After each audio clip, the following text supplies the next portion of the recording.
삶의 작은 일에도 그 마음을 알기 원하는 그 길, 그 좁은 길로 가기 원해. 나의 작음을 알고 그분의 크심을 알며 소망, 그 깊은 길로 가기 원하네.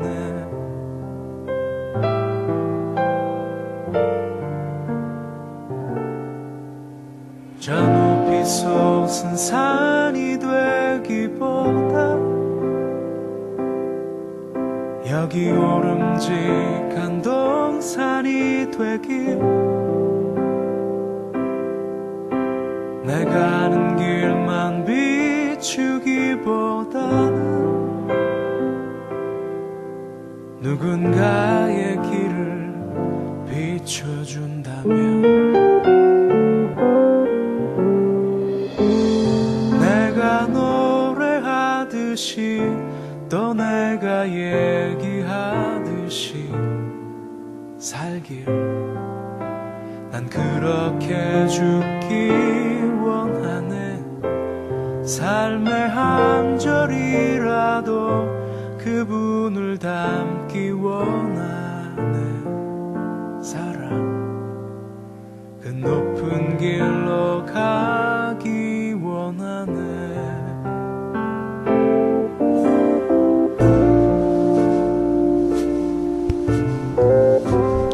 2014년 3월 20일 웨키트 시간입니다. 우리가 다시 사는 것과 심판에 대해서 같이 생각을 해보겠습니다.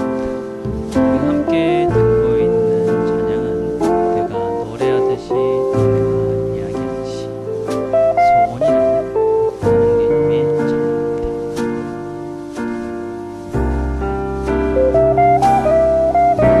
저 높이 솟은 산이 되기보다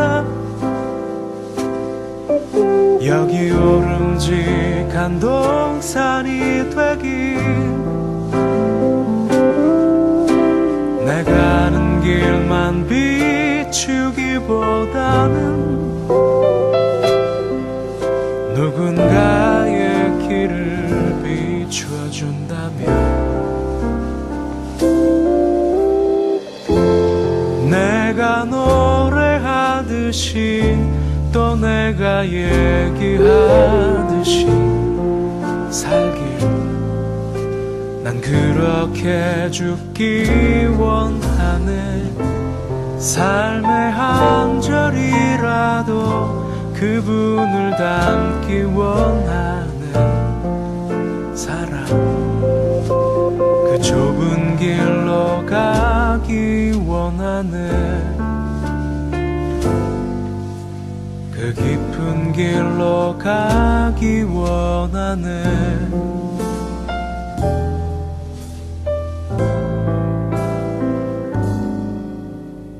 높은 길로 가길 원하네.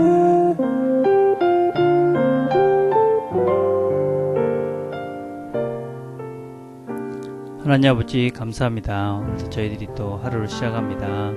하나님께서 은혜를 베푸셔서 오늘도 우리가 주님을 닮아가고 또 우리를 통해서 주께서 원하시는 그 뜻들을 이루어가고 또 우리를 통해서 하나님을 알지 못하는 자들이 하나님을 알아가는 좋은 일들이 있을 수 있도록 하나님 도와주옵소서. 예수님의 이름으로 기도드립니다. 아멘. 함께 읽을 말씀은 요한복음 5장 28절부터 29절에 있는 말씀입니다. 제가 읽겠습니다. 내가 하는 말에 놀라지 말라. 죽은 사람들이 모두 아들의 음성을 듣고 무덤에서 나올 때가 온다. 선한 일을 한 사람은 부활하여 영원한 생명을 얻고 악한 일을 한 사람은 부활하여 심판을 받게 될 것이다. 아멘. 오늘 우리가 같이 나눌 것은 소요리 문답 38번입니다. 신자가 그리스도인들이 부활했을 때 그리스도로부터 무슨 유익을 받는가? 우리는 어제 죽을 때 어떤 유익을 받는가 했는데 오늘은 신자가 부활할 때, 다시 이야기하면 예수님께서 다시 재림하셨을 때 우리가 부활하게 되는데, 그때 어떤 유익이 있게 되느냐 하는 것입니다. 신자가 부활할 때 영광 중에 다시 살아남을 입어서 우리의 육체를 이야기합니다. 심판날에 하나님으로부터 인정함과 죄 없다 하심을 받고 완전한 복을 받아 영원토록 하나님을 만족하게 즐거워하는 것이다. 그래서 우리가 이 말씀은 주님께서 다시 땅에 오셔서 우리의 잠자던 육체가 일어나서 영혼과 하나가 되어졌을 때 어떠한 우리에게 유익이 있게 되느냐 하는 것입니다. 그때 우리가 이 부활한 존재가 되는 것인데, 우리 육체가 일어나서 하나님께서 우리에게 완전한 하나님의 자녀라는 인정과 함께 죄 없다, 물론 이 죄 없다 함은 그리스도 예수로 인한 죄 없다 함을 말합니다. 그리고 완전한 복을 받습니다. 그냥 이 땅에서 그냥 부분적인 그런 것이 아니라, 우리가 이 땅에서는 어떠한 것을 받아도 늘 완전한 완벽한 복을 누릴 수는 없습니다. 그러나 주님께서 다시 오셔서 우리가 부활한 몸이 되었을 때는 완전한 복을 누리고 영원토록 하나님을 만족하면서 즐거워하는 상태가 된다. 물론 이 상태가 어떠한 상태인지, 영원히 만족한 즐거움 가운데 있는 것이 어떠한 것인지 우리는 정확하게 알 수는 없습니다. 그럼에도 불구하고 성경은 이것이 우리에게 영원한 만족한, 즐거운 이런 표현을 써서 이것이 모든 것들이 완전하게 이루어진, 하나님과 함께하며 천국을 지상에서 천국을 이뤘던 그런 에덴의 시절과 같은 그런 상태일 것이다 라는 것을 우리가 추측해 볼 수가 있게 되어집니다.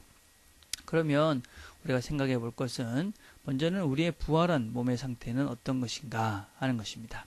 우리가 성경을 쭉 찾아보면 우리는 이 부활의 이 몸 상태가 이전에 우리의 몸과 같은 상태다 하는 것을 우리가 알 수 있습니다. 그래서 그 상태라는 것은 물론 우리가 지금 있는 이 나이가 몇 살 때 죽은 그 몸이런지 아니런지 모르지만, 분명한 것은 그 인격체, 그 사람이 가지고 있는 몸의 형체, 그 육체, 그것을 이야기합니다. 지금의 몸을 이야기한다 할 수 있습니다. 그러나 우리가 지금 누리고 있는 이 몸은 완전하지 않습니다. 그래서 그때 우리가 부활했을 때는 질적인 면에서는 다를 것입니다. 완전한, 하나님께서 인간을 창조하셨을 때 완전했던 그 상태의 모습으로 우리가 부활할 것이다. 그렇게 성경은 우리에게 이야기합니다. 또 우리가 주님께서 다시 오신다 했을 때에 우리가 또 혼란스러운 것들 중에 하나가 무엇이냐면, 이 재림과 연결된 휴거의 이야기입니다. 1993년 10월 28일 날 12시에 휴거된다, 그런 다미 선교회라는 이런 이단 사상이 우리나라에 한참 유행할 때가 있었습니다. 그래가지고 모든 재산을 다 팔고 헌금하고 학교도 그만두고 직장도 그만두고, 그래서 그 산에 올라가서 그날 12시에 휴거되기를 기다렸던 그런 때가 있었습니다. 물론 이 이단에 빠진 일부 사람들만 그랬습니다. 방송국에 나와서 중계도 하고, 그래서 아주 우리나라가 아주 떠들썩했던, 그리고 결국은 주님께서 오시지 않았고 또 아무도 휴거되지 않았기 때문에 기독교 자체가 아주 우스워져 버렸던 그런 시기가 있었습니다. 이런 것들이, 왜냐하면 우리가 재림 그러면 우리가 대부분 생각하는 것이 어떤 두려움, 그리고 사람들은 재림이라는 것들을 이용해서 사람들에게 공갈하고 협박하고, 그래서 이런 자기의 어떤 그 유익을 추구하는 수단으로 이 재림이라는 종말이라는 것을 이용하는 사람들이 종종 있습니다. 그러나 그것은 아주 잘못된 것이다.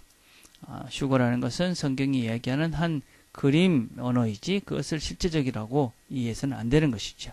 재림에 대한 바른 이해는 주님께서 다시 오실 것이고, 예수를 믿는 우리는 그것이 우리에게 소망이고 위로다라는 것입니다. 왜냐하면 우리에게 주님이 다시 오시는 날은 주님께서 우리에게 상급을 주시는 날이기 때문에 그렇습니다. 성경은 분명 우리의 행위에 따라서 심판을 받는다라고 이야기합니다. 그 말은 우리의 행위로 구원을 받는다는 말은 아닙니다. 우리가 어떠한 행위로, 어떤 선행으로 구원을 받지 않습니다. 다 은혜로 구원을 받죠. 그러나 그 하나님의 말씀대로 살아가는 선행은 하나님 말씀대로 살았던 그 선한 행동들은 우리가 신앙을 가졌다는 것을 증거하는 근거가 됩니다. 그래서 행함이 없는 믿음은 죽은 것이다. 그렇게 이야기합니다. 신앙을 가졌다 하면서도 믿는다 하면서 아무런 행동이 없다면 그 믿음은 진실인지 돌아보아야 합니다. 그러나 우리가 아무리 작은 행위를 할지라도 우리가 믿음을 근거로 한 주님을 섬기는 마음으로 행한 모든 것들을 하나님께서는 기억하시고 우리에게 상급을 주신다. 그렇게 말씀합니다. 그래서 우리에게 이 재림의 날은, 주님이 다시 오시는 날은 우리에게 상급을 받는, 주님께서 우리에게 준비해 주신 그 은혜를 누리고 상급을 받는 영원한 복에 들어가는 즐겁고 복된 날입니다. 그래서 우리에게 이 재림은 심판의 날이 아니라 영생을 선물로 받고 우리의 행위대로 우리가 주님을 위해서 산 것들에 대한 선물들을 주님께 받는 것입니다. 물론 그것은 각각 다를 것이지만 다 만족할 것입니다. 그러나 성경은 각각 행한 분량에 따라서 우리에게 다르게 상급을 주신다. 그렇게 말씀하고 있습니다. 그래서 우리가 그 날을 기대하는 것입니다. 소망하는 것입니다. 그래서 오늘도 우리가 살면서 주님께서 나에게 주실 그 상급을 기대하면서 주님의 말씀에 순종하면서 하루를 걸어갈 수 있는 것입니다. 오늘도 우리가 주님이 다시 오실 그날, 우리가 그날에 누릴 영원한 완전한 즐거움을 기대하면서 오늘 우리가 살면서 그 말씀대로 순종함으로 그 맛을 이 땅에서 조금이라도 누리며 맛보며 살아가는 저와 여러분이 되기를 간절히 바라겠습니다. 기도하겠습니다. 하나님 아버지 감사합니다. 우리에게 하나님께서 다시 오실 주님에 대한 영원한 소망과 또 기대를 허락해 주셔서 감사합니다.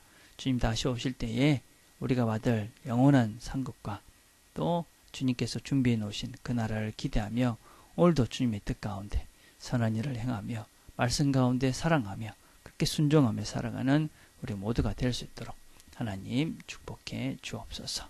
예수님의 이름으로 기도드립니다. 아멘. 우리가 같이 생각해 볼 것은 마지막 재림과 심판이 우리에게 주는 위로와 소망이 무엇인가. 오늘 같이 나눈 말씀이 우리 모두에게 진정한 소망과 위로가 되는가 묵상해 보시는 그런 시간들이 되었으면 좋겠습니다. 우리가 목요일은 가정을 위해서 기도하는 날입니다. 특별히 우리가 오늘은 아버지들을 생각하며 기도합시다. 또 아버지가 될 사람을 위해서 기도합시다. 가정으로 영적 리더가 되는 그런 아버지들이 될 수 있도록 또 우리가 부모가 자녀를 제자시키는 그런 가정이 될 수 있도록 가정을 위해서 기도하는 그런 시간이 되었으면 좋겠습니다. 개인적으로